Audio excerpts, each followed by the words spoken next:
साल की सबसे बड़ी एकादशी निर्जला एकादशी भीमसेनी एकादशी ज्येष्ठ माह के शुक्ल पक्ष में आती है। इस बार निर्जला एकादशी भीमसेनी एकादशी तिथि का आरंभ 17 जून 2024 सोमवार को सुबह 4:44 से हो जाएगा। इसी समय दशमी तिथि का समापन होगा और एकादशी तिथि का समापन 18 जून 2024 की सुबह 6:25 पर होगा। अतः जो द्वादशी युक्त हरिवासर सूर्योदय व्यापिनी शुद्ध निर्जला एकादशी रहेगी वो 18 जून 2024 मंगलवार के दिन ही रहेगी।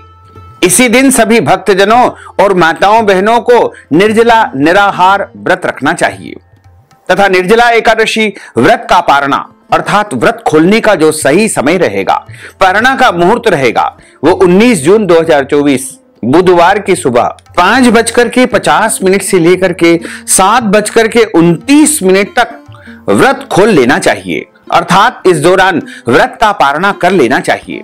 अगले दिन कोई और व्रत हो, जैसे प्रदोष का व्रत है या फिर बुधवार या गुरुवार का व्रत है, तो ऐसे में फल जल या फलाहारी वस्तु से ही आप व्रत का पारणा कर सकते हैं। विष्णु एकादशी गीता तुलसी विप्रोधे नभः असारे दुर्ग संसारे षटपदी मुक्तिदायिनी। अर्थात भगवान श्री हरि विष्णु जी का पूजन करना, एकादशी का व्रत रखना, गीता जी का पाठ करना, तुलसी जी का पूजन एवं दर्शन करना, ब्राह्मण देवताओं की सेवा करना, उनको दान करना, उनको भोजन करवाना तथा गौ माता की रक्षा एवं सेवा करना, ये 6 कार्य इस कठिन संसार सागर को पार करने हेतु मुक्तिदायक बताए गए हैं। इस बार कुछ पंचांगों में निर्जला एकादशी का व्रत 17 जून 2024 रविवार के दिन बताया है। वहीं कुछ पंचांगों में इस बार निर्जला एकादशी का व्रत कुछ पंचांगों में 17 जून 2024 सोमवार को बताया है। वहीं कुछ पंचांगों में निर्जला एकादशी का व्रत 18 जून 2024 मंगलवार के दिन बताया गया है। हालांकि वैष्णव मत के अनुसार, हमारे मत के अनुसार, यदि आप एकादशी का व्रत करना चाहते हैं तो आपको 18 जून 2024 मंगलवार के दिन ही एकादशी व्रत रखना चाहिए, क्योंकि एकादशी व्रत के विषय में हमारे धर्म ग्रंथों पुराणों में, विशेष करके पद्म पुराण में और अन्य धर्म ग्रंथों में कुछ नियम बताए गए हैं। विष्णु पंचक के नियम के अंतर्गत इन नियमों का पालन सभी को अनिवार्य रूप से करना चाहिए।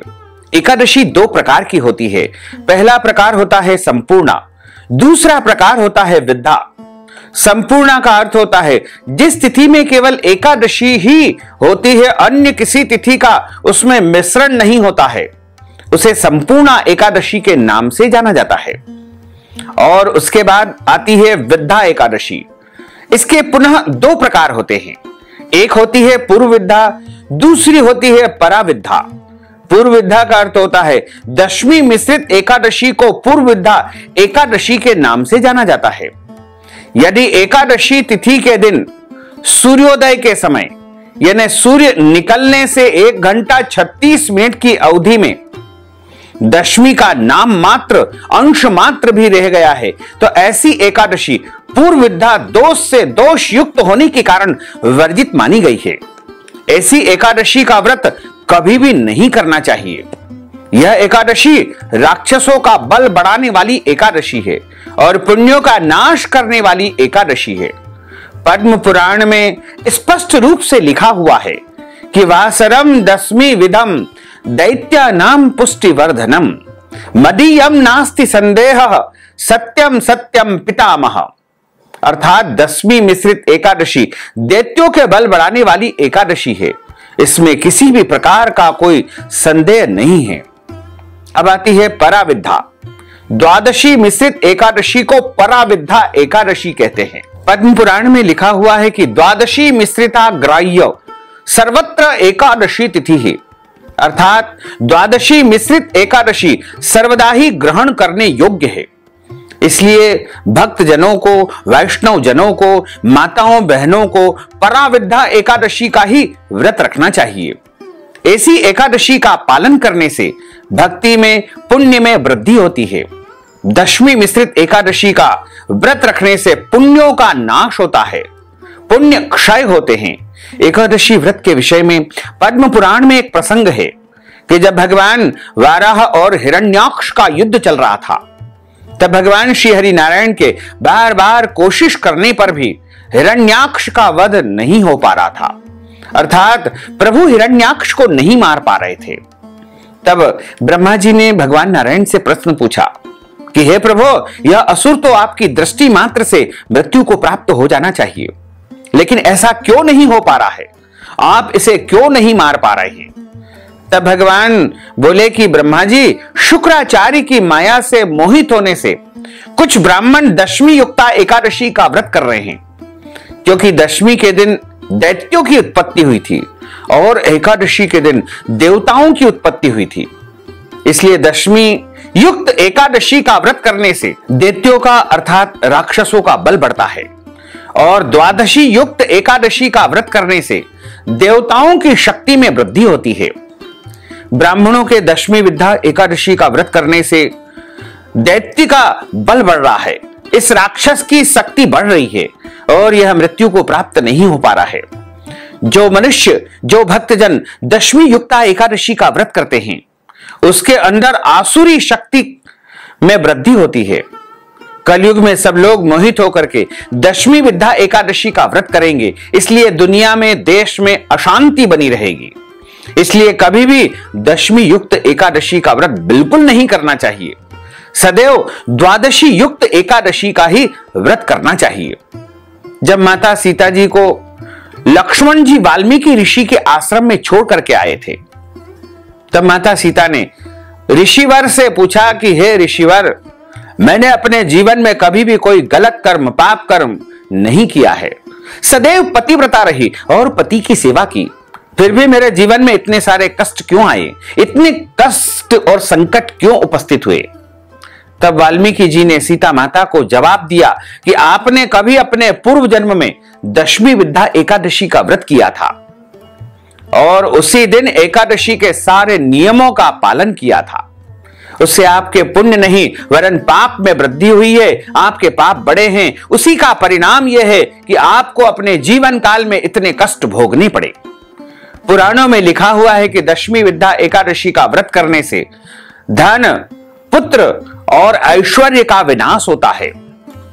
दशमी विद्या एकादशी अशुद्ध मानी गई है, यह आसुरी शक्ति को बढ़ाने वाली है, इसलिए इस दिन एकादशी का व्रत करना कदापि शास्त्र सम्मत नहीं है। पुराणों में स्पष्ट मत मिलता है कि अगर दशमी विद्या एकादशी हो, दूसरे दिन सूर्योदय से पहले ही एकादशी समाप्त हो रही हो, तो द्वादशी के दिन एकादशी का व्रत करके त्रयोदशी तिथि में ही एकादशी व्रत का पारणा करना चाहिए। इस बार ज्येष्ठ मास के शुक्ल पक्ष की निर्जला एकादशी भीमसेनी एकादशी तिथि का आरंभ 17 जून 2024 सोमवार की सुबह 4:44 से हो जाएगा, जो कि 18 जून 2024 की सुबह 6:25 पर एकादशी तिथि समाप्त हो जाएगी।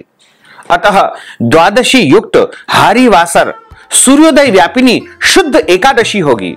वो 18 जून 2024 मंगलवार के दिन ही एकादशी रहेगी। इसी दिन संपूर्ण ब्रज मंडल में, मथुरा में, गोकुल में, श्रीनाथ द्वारा में और अन्य सभी तीर्थों पर एकादशी का व्रत रखा जाएगा।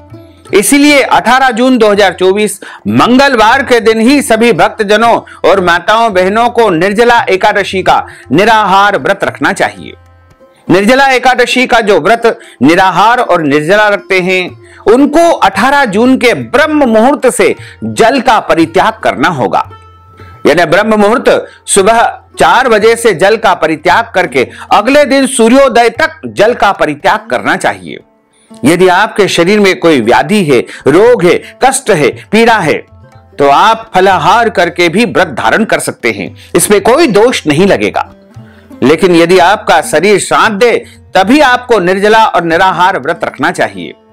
और एकादशी व्रत पारणा यानी व्रत खोलने का जो सही समय रहेगा, वो 19 जून 2024 बुधवार की सुबह 5:50 से लेकर के 7:29 तक का समय रहेगा।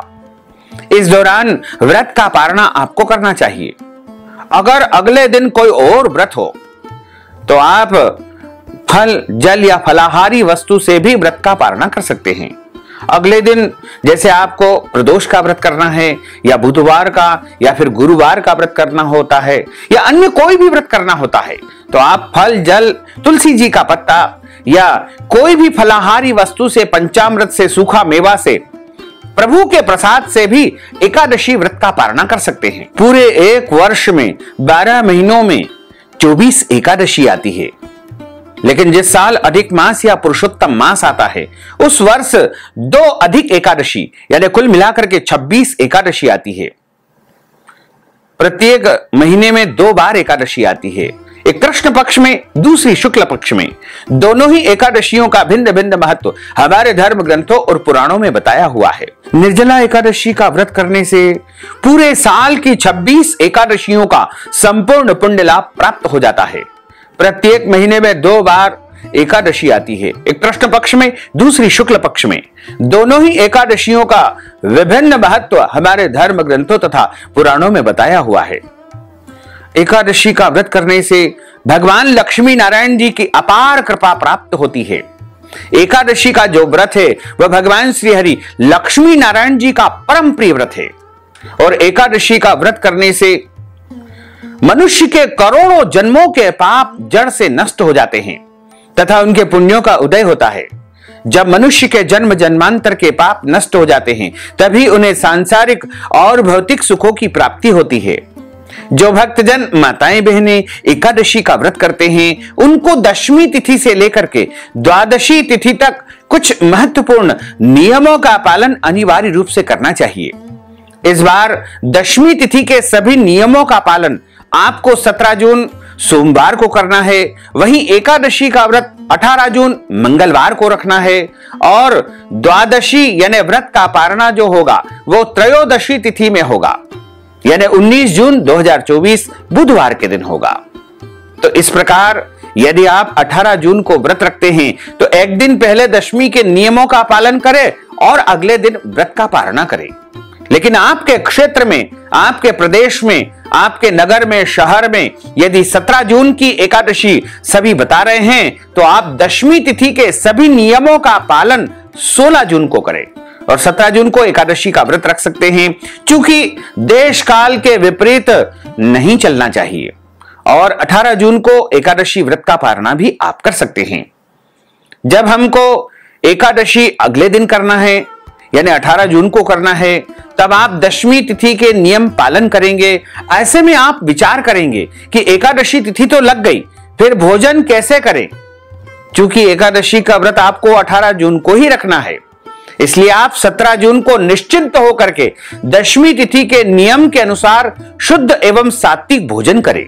कोई दोष नहीं लगेगा, इस दिन अन्न खा सकते हैं, लेकिन ध्यान रखें दशमी तिथि के नियमों के पालन में चावल नहीं खाना चाहिए, लहसुन, प्याज, मांस, मदिरा, मसूर की दाल, कटहल की सब्जी का उपयोग नहीं करना चाहिए। दशमी तिथि के दिन पराये अन्न अर्थात दूसरे के घर का भोजन नहीं करना चाहिए। दशमी के दिन शहद नहीं खाना चाहिए। ब्रह्मचर्य व्रत का पालन करना चाहिए और एकादशी के दिन सुबह जल्दी उठ करके, ब्रह्म मुहूर्त में उठ करके स्नान करके धुले हुए कपड़े धारण करें। ध्यान रखें इस दिन फटे कपड़े, मैले कपड़े बिल्कुल न पहने। यदि फटे हैं तो सिल करके पहने, यदि मैले हैं तो धो करके पहने और स्वच्छ पवित्र वस्त्र धारण करके मस्तक पर तिलक अवश्य लगाएं। देवो भूत्वा देवम यजेत, पहले तिलक लगा करके सुंदर स्वरूप अपना बना करके प्रभु की आराधना और पूजा करनी चाहिए। क्योंकि धर्म ग्रंथों और पुराणों में लिखा हुआ है कि जब हम देवी देवताओं की आराधना करते हैं, पूजा करते हैं, तो हमारा तन और मन दोनों पवित्र होना चाहिए और शुद्ध मन से, पवित्र तन से आप प्रभु का पूजन अर्चन करें। यदि आप बीमार है, कोई रोग है, स्नान नहीं कर पाते हैं, तो ऐसी परिस्थिति में मानसिक रूप से भी आप गंगा जी का, यमुना जी का, तीर्थ का ध्यान कर लेंगे तो भी आपको स्नान का पुण्य प्राप्त होगा। और यदि संभव हो तो कान धोकर भी आप स्नान का पुण्य प्राप्त कर सकते हैं। किसी कारण स्नान करने में असमर्थ है, नहाने में असमर्थ है, तो दोनों कानों को यदि आप पानी से धो लेंगे तो भी आपको स्नान का पुण्य प्राप्त हो जाएगा, क्योंकि कान को हमारा शरीर का जो है गुरु माना गया है और कान का स्नान करवाने से संपूर्ण शरीर का स्नान माना जाता है। और उसके बाद आप सर्वप्रथम अपने घर के देवी देवताओं का पूजन अर्चन करें और एकादशी व्रत का संकल्प धारण करें। वैसे तो पद्म पुराण के उत्तरखंड के अध्याय 64 में श्लोक नंबर 34 में लिखा हुआ है, एकादश्याम निराहार स्थित्वाहम परेहनि भोक्ष्यामि पुंडरीकाक्ष शरणम में भवाच्युत। हे कमल नयन, हे वासुदेव, हे जनार्दन, हे माधव, हे अच्युत, मैं एकादशी के दिन निराहार रह करके दूसरे दिन ही भोजन करूंगा। और यदि आपके घर में संकल्प करने की व्यवस्था है तो आप अपने घर के पूजा स्थल में, देवघर में या पूर्व अथवा उत्तर दिशा की तरफ मुंह करके एक आसन पर बैठ जाइएगा और पूजा की थाली में पीला पुष्प रख लीजिए, पीला चंदन रख लीजिए, रोली रख लीजिए, पीला जो है हल्दी इत्यादि रख लीजिए और इसके साथ ही आपको अक्षत के स्थान पर जौ या तिल रखना चाहिए, क्योंकि एकादशी की पूजा में अक्षत यानी चावल का उपयोग नहीं किया जाता है। अक्षत के स्थान पर जौ या तिल के अक्षत का आप उपयोग कर सकते हैं। कुछ दक्षिणा, एक सुपारी रख लीजिए। हाथ की मुद्रा को संकल्प करते समय ऐसा रखना है, सर्वप्रथम हाथ के मध्य भाग में जल रखे, पैसा रखे, सुपारी रखे, पीला पुष्प रखे, लाल पीला चंदन हल्दी रखे और उसमें कुछ दक्षिणा और सुपारी रख करके जौ तिल अक्षत के रूप में रख करके आपको बोलना है ओम विष्णवे नमः, ओम विष्णवे नमः, ओम विष्णवे नमः। ओम तिथिर विष्णु स्थावारो नक्षत्रम विष्णुरेव च योगश्च करणम विष्णु सर्वम विष्णुमयम जगत। ओम विष्णुर्विष्णुर्विष्णु श्रीमद्भगवतो महापुरुषस्य विष्णुर आज्ञेयः प्रवर्तमानस्य अद्य श्री ब्रह्मणोन्हि द्वितीय प्रार्धे श्री श्वैतवारः कल्पे वैवस्वत्मन् मंत्रे अष्टाविंशतितमे कलियुगे कलि प्रथम चरणे भूर्लोके भारतवर्षे भरतखंडे जम्बूद्वीपे आर्यावर्तांतर्गत ब्रह्मवर्तेक देशे अवंतिकायाम विशाला क्षेत्रे मध्य प्रदेशे भोपाल मंडलांतर्गते भोपाल नामनी नगरे ही संवत 2081 मासानाम मासे पुण्य पवित्र मासे ज्येष्ठ मासे ही शुभै ही शुक्ल पक्षै ही अद्याय एकादश्यायाम पुण्यतिथ्योः तदुपरांत द्वादश्यायाम पुण्यतिथ्योः स्वाति दिवस नक्षत्रैः तुला राशिस्ते श्री चंद्रैः वृषभ राशिस्ते श्री सूर्यैः वृषभ राशिस्ते श्री देवराज गुरु शेषेषु ग्रहेषु यथा यथम राशि स्थान स्थित सत्सु एवं ग्रह गुण गण विशेषण विशिष्टायाम शुभ पुण्य तिथोः। अब आप सभी बोलिएगा मव आत्मनः, अपने अपने नाम और गोत्र का उच्चारण कर लीजिए। यदि आपको अपना गोत्र याद नहीं है तो आप ब्रह्म गोत्र या कश्यप गोत्र बोलकर भी संकल्प पूर्ण कर सकते हैं। जो विवाहित माताएं बहनें होती है उनको अपने पति पक्ष का गोत्र उच्चारित करना चाहिए और जो कुंवारी कन्याएं होती है उनको अपने पिता पक्ष यानी पिता का गोत्र ही उच्चारित करना चाहिए। श्रुति स्मृति पुराणोक्त वेदोक्त फल प्राप्त्यर्थम संकल्पित कामना संसिद्ध्यर्थम मम सकुटुंबस्य सपरिवारस्य इह जन्मनि जन्मांतरे वा सकल दुरितोपशमनार्थम आदिदेविक आदिभौतिक आध्यात्मिक त्रिविध तापोपशमनार्थम वात पित्त कफ जन दोष परिहारार्थम 10 विधि लक्ष्मी प्राप्त्यर्थम बहुविध लक्ष्मी प्राप्त्यर्थम अप्राप्त लक्ष्मी प्राप्त्यर्थम प्राप्त लक्ष्म्योश्च चिरकाल संरक्षणार्थम सकल मन इच्छित कामना संसिद्ध्यर्थम लोके सभायाम राजद्वारे व्यापारे कृषि कार्ये सेवा कार्ये यश विजय लाभादि प्राप्त्यर्थम नवग्रह देवताः प्रसन्नार्थम कुल देव्यै नमः प्रसन्नार्थम कुल देवताः प्रसन्नार्थम पितृदेवताः प्रसन्नार्थम सर्वदेवताः प्रसन्नार्थम अद्य दिवसे ज्येष्ठ मासे शुक्ल पक्षे निर्जला एकादश्यायाम भीमसेनी एकादश्यायाम व्रत कर्माहम करिष्ये। इस प्रकार संकल्प प्रभु को समर्पित करने के बाद हाथ जोड़ करके भगवान से प्रार्थना करें कि हे दीन बंधु, हे दीनानाथ, हे करुणा निधान, आज मैं निर्जला एकादशी का व्रत करने जा रहा हूं या करने जा रही हूं। मुझे पूरी शक्ति और सामर्थ्य प्रदान करे कि सभी नियमों का पालन करते हुए पूरे विधि विधान से मैं एकादशी का व्रत धारण कर सकूं। और यदि मेरे द्वारा जाने अनजाने में कोई भी गलती हो जाए, त्रुटि हो जाए, तो मुझे अबोध बालक जान करके आप क्षमा अवश्य ही प्रदान कर देना, क्योंकि आप तो दीनानाथ है, आप दीन बंधु है, आप करुणा निधान है। इस प्रकार आपका एकादशी का व्रत आरंभ हो जाएगा। एकादशी के दिन प्रातःकालीन वेला में सूर्य भगवान को अर्घ्य प्रदान करें, अपने पूज्य पुरुषों को, गुरुजनों को प्रणाम करे, माता पिता को प्रणाम करे, तुलसी जी का पूजन करे, गौ माता का पूजन करे। इस दिन तुलसी जी में जल चढ़ा करके पूजन अर्चन करना चाहिए। हालांकि कई क्षेत्रों में एक भ्रांति है कि इस दिन तुलसी जी में जल नहीं दिया जाता है।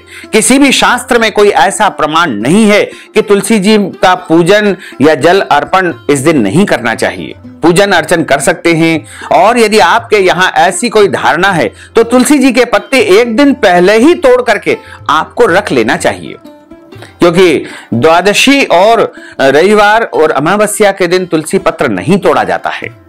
इसलिए एक दिन पहले ही आप तुलसी जी के पत्ते तोड़ करके रख लीजिएगा। गौ माता का पूजन अर्चन करें, यदि संभव हो तो गौ माता को भी फल या फलाहारी वस्तु खिलाए। लेकिन इस दिन किसी भी मनुष्य को अन्न का सेवन बिल्कुल नहीं करना चाहिए। ये एकादशी निर्जला एकादशी है। इस दिन कई भक्तजन निर्जला निराहार व्रत रखेंगे, और जो पहली बार व्रत रखने जा रहे हैं उनके लिए थोड़ा कठोर रहेगा, कठिन रहेगा, क्योंकि पहली बार निर्जला निराहार व्रत रखना बहुत कठिन माना जाता है। यदि आपका शरीर साथ देता है तो ही आप निर्जला निराहार व्रत रखें, अन्यथा फलाहार करके भी आप व्रत का जो है पूर्ण रूप से पुण्य फल प्राप्त कर सकते हैं। इसमें कोई दोष आपको नहीं लगेगा। लेकिन निर्जला निराहार व्रत रखते हैं तो आप पूजन के समय जो आचमन करते हैं, वो जल आप आचमन के रूप में, एक आचमनी में 1 ग्राम जल आता है, उतना जल यदि आपके कंठ में चला जाएगा तो उसका कोई दोष नहीं लगेगा। आचमन के रूप में जल ग्रहण कर सकते हैं। ध्यान रखें, निर्जला एकादशी व्रत करने वाले को उस दिन घर में रहना चाहिए, धूप में नहीं जाना चाहिए, और बहुत अधिक मेहनत या परिश्रम उनको बिल्कुल नहीं करना है, क्योंकि बहुत परिश्रम करेंगे, मेहनत करेंगे तो प्यास लगेगी, भूख लगेगी। इसलिए निर्जला निराहार व्रत रहने वाले को घर में रह करके भगवान की कथाओं का श्रवण करना चाहिए, प्रभु के नामों का स्मरण करना चाहिए, और पूरे पवित्र मन से उनको व्रत धारण करना चाहिए। यदि आप फलाहार करके व्रत रखते हैं तो हमारे धर्म ग्रंथों पुराणों में सर्वोत्तम फलाहार गाय का दूध और फल माने गए हैं। और इसके अलावा ड्राई फ्रूट, सूखा मेवा, मूंगफली दाना, आलू और साबूदाना, और इसके अलावा सभी प्रकार के जो फल होते हैं वो शुद्ध और पवित्र करके भगवान को भोग लगा करके आप ग्रहण कर सकते हैं। इसका कोई दोष नहीं लगेगा। वैसे तो निर्जला एकादशी के दिन प्रभु का विशेष पूजन अर्चन करके जल कलश का दान करने का भी विधान है। यदि संभव हो तो एक कलश अपने घर लेकर आए, मिट्टी का कलश लेकर आए, उसको जल से भरे और गेहूं की ढेरी के ऊपर उसको रख करके उसके कंठ में एक तलावा बांध दे और ऊपर उस पे फल रख दे। खरबूजा का फल या अन्य कोई भी फल आप रख सकते हैं। आप चाहें तो उस पे तरबूज भी रख सकते हैं। कोई भी फल या आम का फल रख करके मंदिर में या ब्राह्मण को आपको दान करना चाहिए। यदि दान नहीं कर पाते हैं तो ब्राह्मण देवता को जल कलश और फल के निमित्त धन राशि भी आप दान कर देंगे तो भी आपको जल कलश और फल का पूरा पुण्य प्राप्त हो सकेगा। एकादशी के दिन क्रोध न करें, लड़ाई झगड़ा एवं वाद विवाद बिल्कुल न करें। ब्रह्मचर्य व्रत का पालन करना चाहिए। दाढ़ी कटिंग या शेविंग नहीं करवाना चाहिए। किसी का भी अपमान या अनादर बिल्कुल न करें। दिन में सोना नहीं चाहिए, रात्रि में जागरण करें और पूजन पाठ करके ब्राह्मण देवता के मुख से ही एकादशी व्रत कथा का श्रवण करना चाहिए। कथा सुनने के बाद ब्राह्मण देवता को दक्षिणा प्रदान करना चाहिए और यदि संभव हो तो अगले दिन पारणा के समय उन्हीं ब्राह्मण देवता को भोजन करवाएं या फिर उनको भोजन के निमित्त आटा, दाल, चावल, सीधा सामग्री का दान करें। और सामग्री नहीं दे पाते हैं तो उनको नगद धन राशि देकर भी आप ब्राह्मण भोजन का संपूर्ण पुण्य लाभ प्राप्त कर सकते हैं। एकादशी तिथि समाप्त हो जाए फिर भी आपको अगले दिन ही एकादशी व्रत का पारणा करना चाहिए, यानी अगले दिन के सूर्योदय के बाद ही आपको एकादशी व्रत का पारणा करना चाहिए। इस बार निर्जला एकादशी का व्रत सर्वमान्य रूप से 18 जून 2024 मंगलवार के दिन ही रहेगा, इसलिए इसी दिन सभी माताओं बहनों भक्तजनों को एकादशी का व्रत धारण करना चाहिए। अब हम आप सभी को निर्जला एकादशी भीमसेनी एकादशी की दिव्य और ज्ञानमयी कथा सुनाने जा रहे हैं। बोलिए श्री लक्ष्मी नारायण भगवान की जय। गुरुर् ब्रह्मा गुरुर्विष्णु गुरुर्देवो महेश्वरा गुरु साक्षात् परब्रह्म तस्मै श्री गुरुवे नमः। श्री अखंड मंडलाकारं व्याप्तं येन चराचरं तत्पदं दर्शितं येन तस्मै श्री गुरुवे नमः। वसुदेव सुतं देवं कंस चाणूरमर्दनं देवकी परमानंदं कृष्णं वंदे जगद्गुरुं। कृष्णाय वासुदेवाय हरये परमात्मने प्रणतः क्लेशनाशाय गोविंदाय नमो नमः। चिंता संतान हंतारो यत्पादाम्बुजरेणवः स्वीयानान्तान् निजाचार्यान् प्रणमामि मुहुर्मुहुः। यदनुग्रहतो जन्तु सर्वदुःखातिको भवेत् तबहं सर्वदा वन्दे श्रीमद्वल्लभ नंदनम। अज्ञानान्तिमिरान्धस्य ज्ञानाञ्जन शलाकया चक्षुरुन्मीलितं येन तस्मै श्री गुरुवे नमः।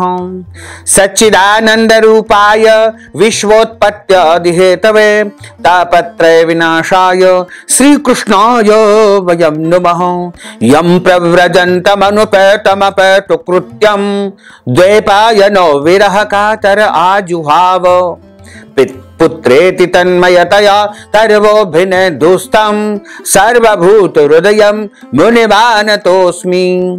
नेमिषे सूतमासीन मभिवाद्यं महामतिं कथामृत रसास्वाद कुशलः शोनको ब्रवीत्। कस्तूरी तिलकं ललाटपटले वक्षस्थले कौस्तुभं नासाग्रे वरमौक्तिकं करतले वेणुः करे कंकणं।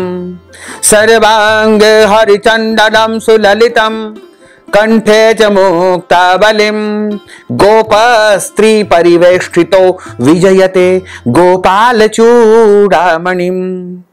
फुल्लेन्दीवरकान्तिमिन्दुवदनं बर्हवतं सप्रियं श्रीवत्साङ्गमुदौरकौस्तुभधरं पीताम्बरं सुन्दरं।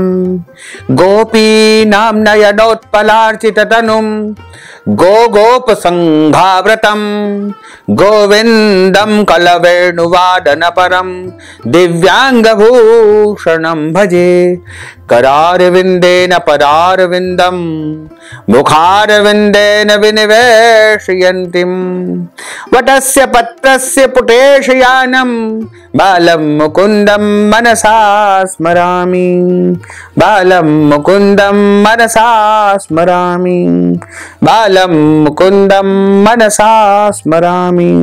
बर्हापीडं नटवरवपुः कर्णयोः कर्णिकारं बिभ्रद्वास कनककपीशं वैजयन्तीं च मालां। रन्ध्रान् वेणोर्धरसुधया पूरयन् गोपवृन्दैः वृन्दारण्यं स्वपदरमणं प्राविशत गीतकीर्तिः।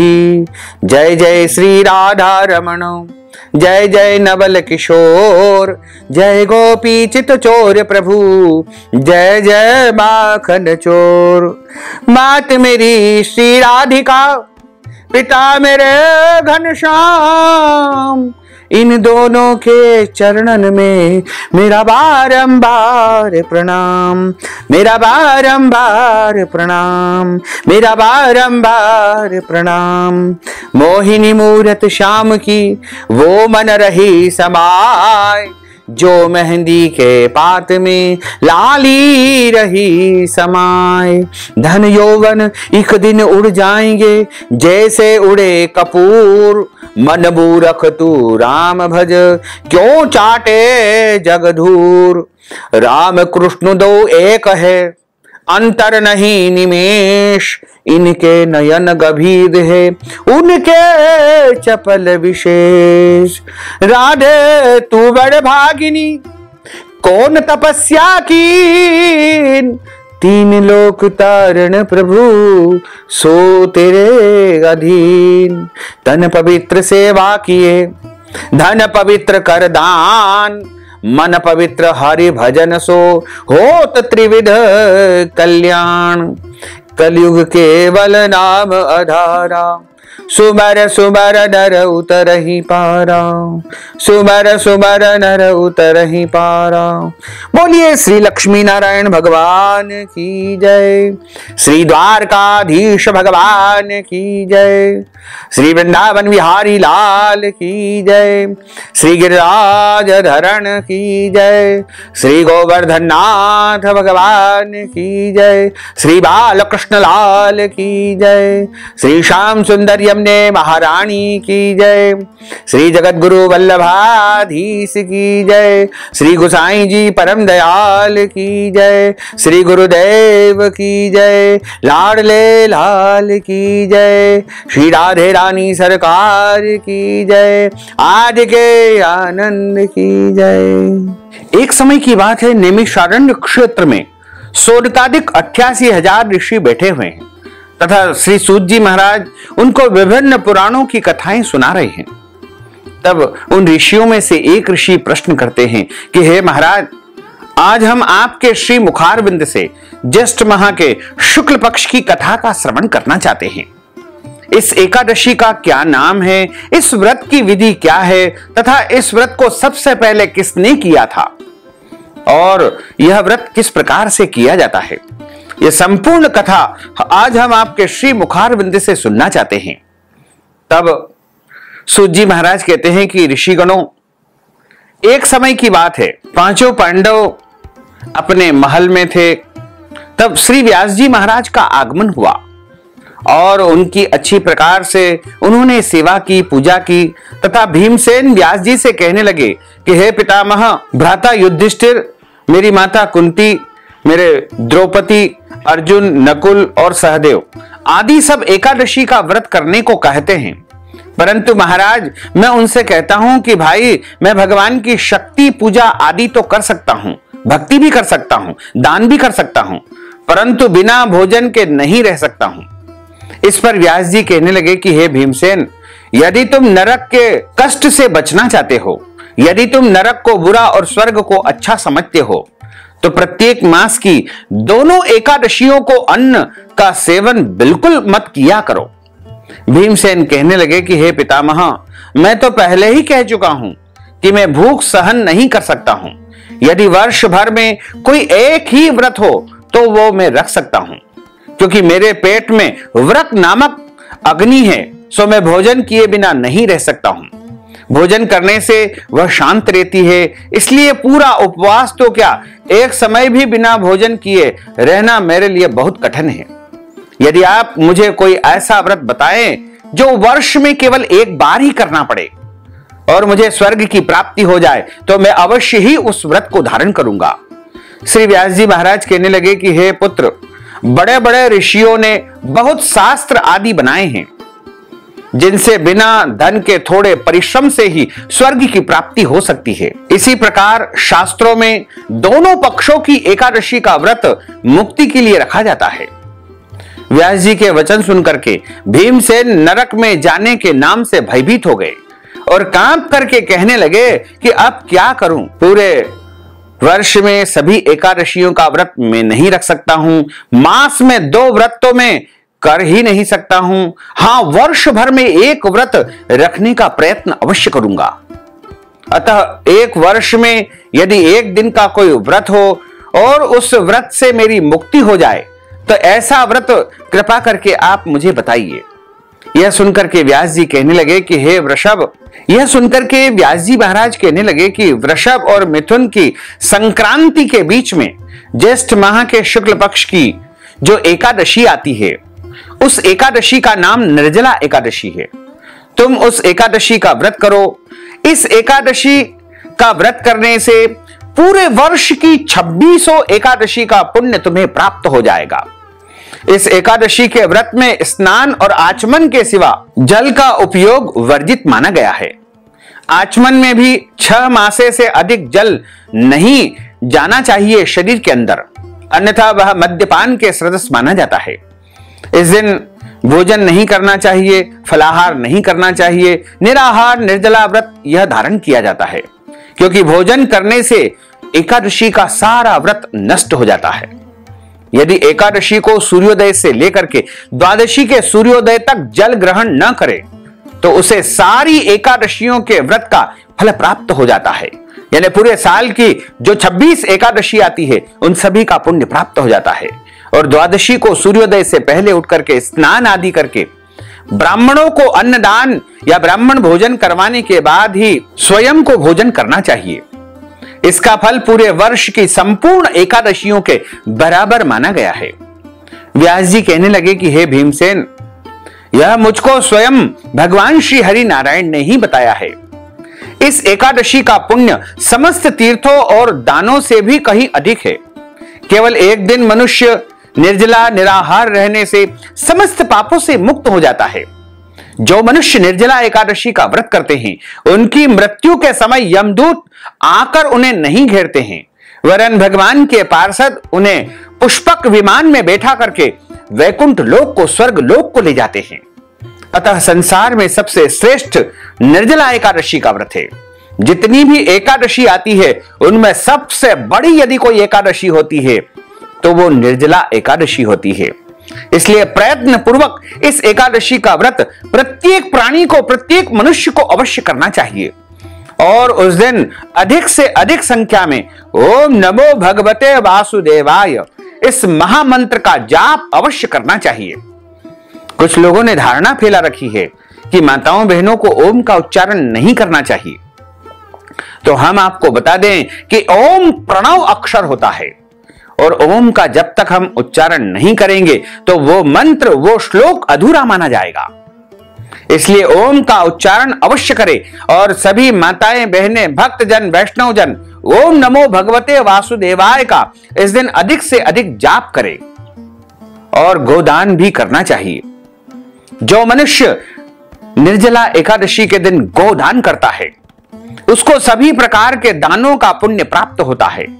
इस प्रकार व्यास जी महाराज की आज्ञा के अनुसार भीमसेन ने इस व्रत को किया, इसलिए इस एकादशी का नाम पहले निर्जला एकादशी था। क्योंकि भीमसेन ने इस एकादशी को व्यास जी महाराज के निर्देश पर किया, तब से इस एकादशी का नाम भीमसेनी एकादशी और पांडव एकादशी के नाम से भी प्रसिद्ध हो गया। निर्जला व्रत करने से पूर्व भगवान से प्रार्थना करें कि हे भगवान, आज मैं निर्जला व्रत करता हूं, दूसरे दिन ही भोजन ग्रहण करूंगा। मैं इस व्रत को श्रद्धा पूर्वक करूंगा, अतः आपकी कृपा से मेरे सब पाप नष्ट हो जाए। इस दिन जल से भरा हुआ घड़ा वस्त्र से ढक करके सोने सहित फल सहित ब्राह्मण को दान करना चाहिए। जो मनुष्य इस व्रत को करते हैं उनके करोड़ों पल सोने के दान का फल प्राप्त होता है।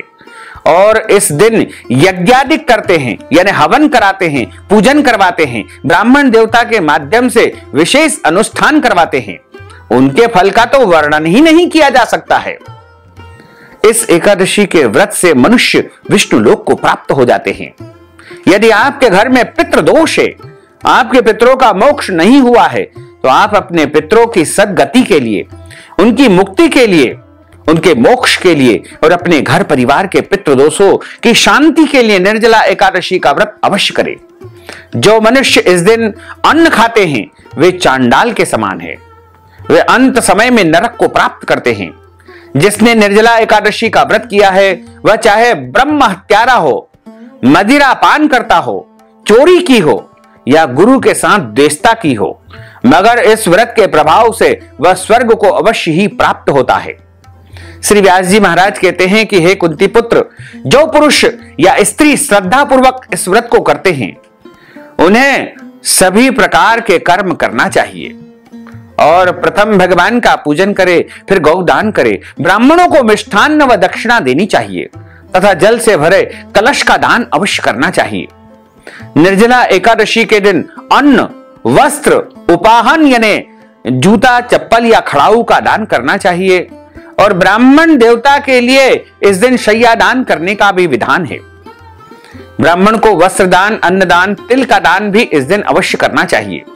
जो मनुष्य भक्ति पूर्वक इस कथा को सुनते हैं या पढ़ते हैं, उन्हें निश्चय ही स्वर्ग की प्राप्ति होती है। व्यास जी महाराज कहने लगे कि हे भीमसेन, यह मुझको स्वयं भगवान श्री हरि नारायण ने बताया है।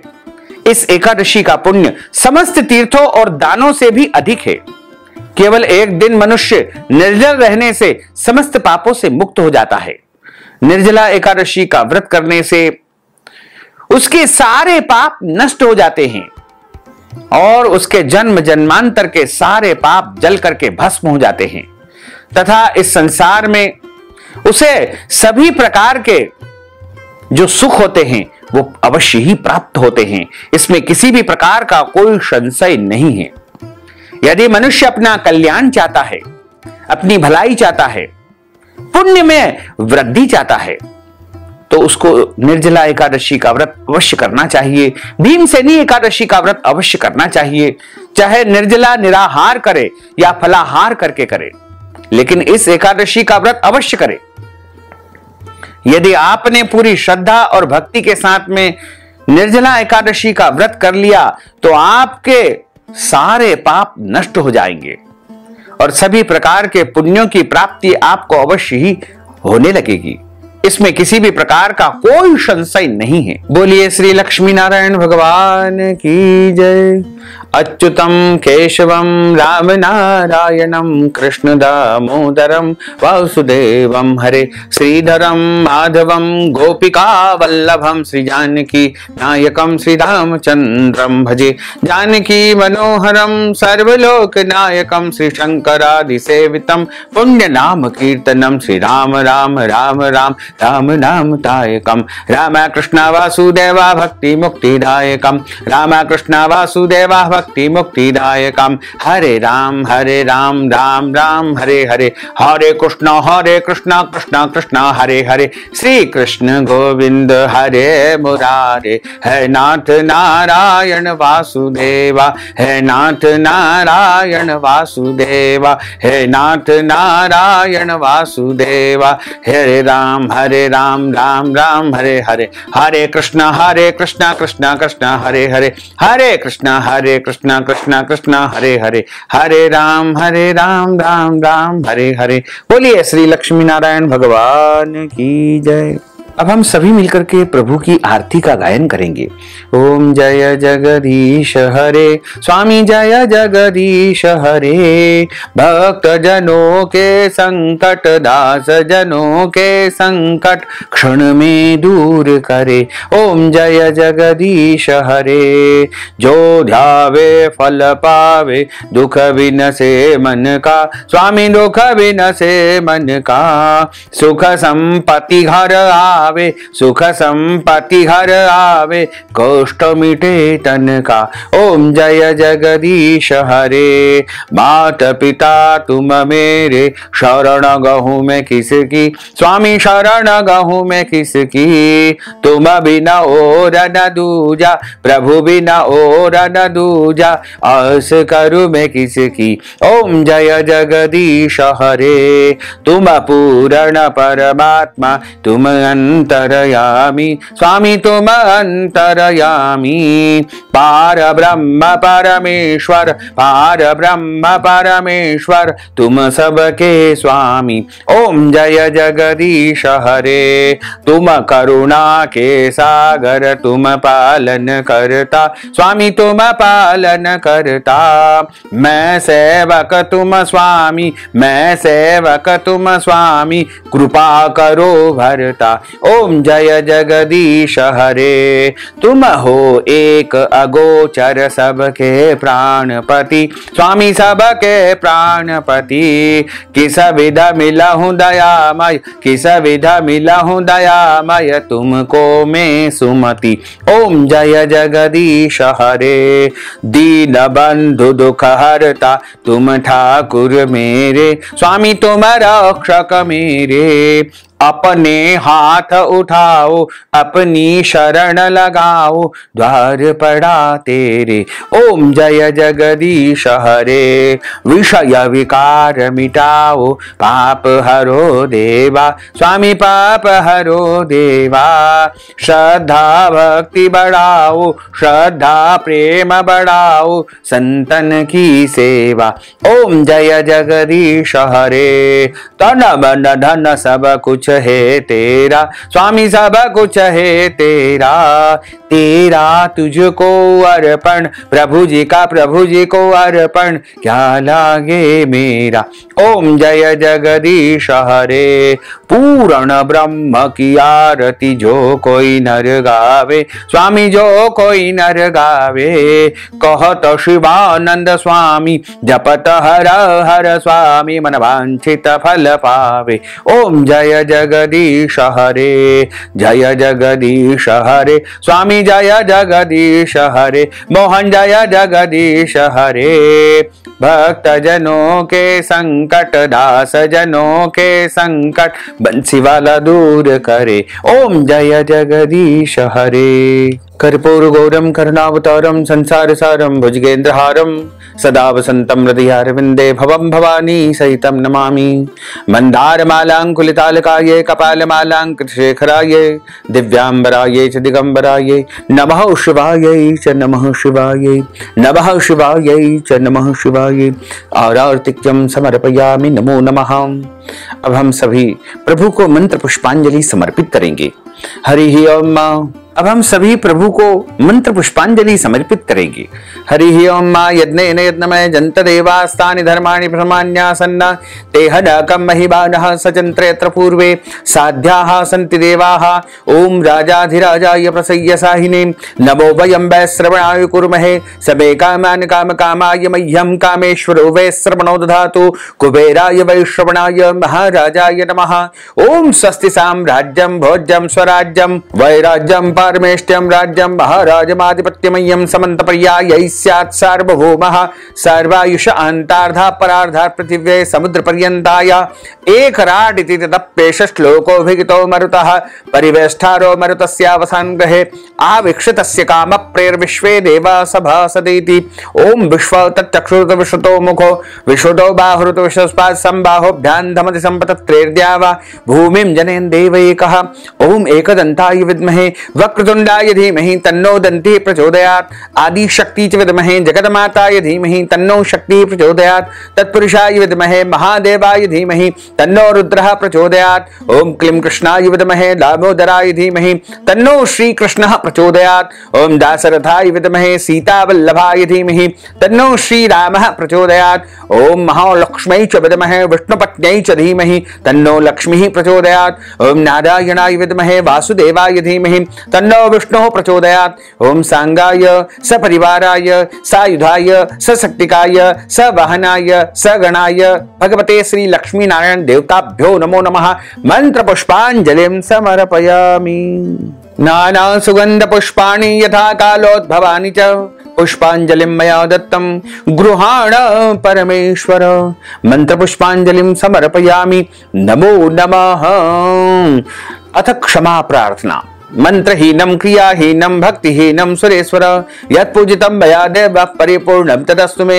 आवाहनं न जानामि तवार्चनं, पूजां चैव न जानामि, क्षम्यतां परमेश्वर, क्षम्यतां परमेश्वर, क्षम्यतां परमेश्वर। त्वमेव माताश्च पिता त्वमेव, त्वमेव बन्धुश्च सखा त्वमेव, त्वमेव विद्या द्रविणं त्वमेव, त्वमेव सर्वं मम देव देव, त्वमेव सर्वं मम देव देव। बोलिए श्री लक्ष्मी नारायण भगवान की जय, श्री वृंदावन बिहारी लाल की जय, श्री द्वारकाधीश भगवान की जय, श्री गिरिराज धरण की जय, श्री अयोध्या नाथ की जय, श्री गोवर्धन नाथ भगवान की जय, श्री श्याम सुंदर यमुने महारानी की जय, जगत गुरु श्री वल्लभाधीश की जय, श्री गोसाई जी परम दयाल की जय। धर्म की जय हो, अधर्म का नाश हो, प्राणियों में सद्भावना हो, विश्व का कल्याण हो, सनातन धर्म की जय हो, गौ माता की जय हो, नगर बस्ती की जय हो, आज के आनंद की जय हो, कल के आनंद की जय हो, परसों के आनंद की जय हो, बरसों बरसों के आनंद की जय हो। ओम नमः पार्वती पते, हर हर महादेव, हर काल हर, कंटक हर, दुख हर, दारिद्र हर, आनंद की लहर कर। भक्तजनों, माताओं बहनों, अगर आप निर्जला एकादशी, भीमसेनी एकादशी, पांडव एकादशी के निमित्त कथा की दक्षिणा प्रदान करना चाहते हैं, जल कलश का दान करना चाहते हैं, फल का दान करना चाहते हैं, फलाहार करवाना चाहते हैं, ब्राह्मणों को अन्नदान, वस्त्रदान या गौ दान करना चाहते हैं, या फिर निर्जला एकादशी के निमित्त कोई भी दान पुण्य करना चाहते हैं, या फिर आप एकादशी के अगले दिन ब्राह्मण देवताओं को भोजन करवाना चाहते हैं, या कोई भी दान पुण्य करवाना चाहते हैं, या एकादशी व्रत का उद्यापन करवाना चाहते हैं, तो आप इस हेतु नगद धनराशि हमारे गूगल पे, फोन पे, पेटीएम नंबर, अकाउंट नंबर के माध्यम से प्रदान करके एकादशी का संपूर्ण पुण्य लाभ प्राप्त कर सकते हैं। साथ ही आप सभी से अनुरोध है कि हमारे इस ज्ञानवर्धक वीडियो को अधिक से अधिक लोगों को शेयर करिएगा, लाइक करिएगा, कमेंट करिएगा, और यदि अभी तक आपने सब्सक्राइब नहीं किया है तो अभी और इसी समय सब्सक्राइब कर लीजिए, ताकि इसी प्रकार की ज्ञानवर्धक वीडियो आप सभी को प्राप्त हो सके। आपको और आपके पूरे परिवार को सादर जय श्री कृष्ण, सादर धन्यवाद।